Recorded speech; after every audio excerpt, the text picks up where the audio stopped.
Now to a disturbing discovery by construction crews building a new school in Fort Bend County. They broke ground and found this. Several graves. Turns out this is a historic cemetery. Jessica Borg is live in Sugar Land this evening. This may not be as bizarre as it sounds, though, Jess. Yeah, experts say discovering these historic graveyards in this region are actually not uncommon, but it is always fascinating, a mystery that needs to be investigated and solved. Made even more complex in this case because the human remains found here could be more than 2 centuries old. Construction crews at work at the future home of Fort Bend ISD's $59 million Career and Technical Education Center. District officials say the site at the corner of Chatham Avenue and University Boulevard is also home to more than 30 sets of human remains. It was quite unexpected to find this. Fort Bend ISD's chief communications officer says crews came across them a few days ago while digging. The district immediately reached out to law enforcement, who assured them they were not, quote, modern remains. Initially, we thought we had a couple of bones.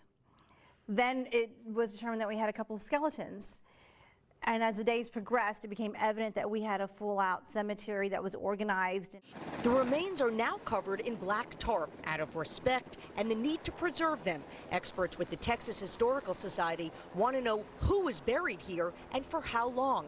They're doing testing to nail down the time frame, anywhere between 150 to more than 200 years ago.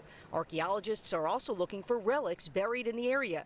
The property has a rich history, which will help them narrow down who was here. The district purchased the property from a developer, but we know that it was previously owned by the state and a prison was operated on that property. And before that, the documentation seems to indicate that there was a private lease prison there that the state actually leased from some land people.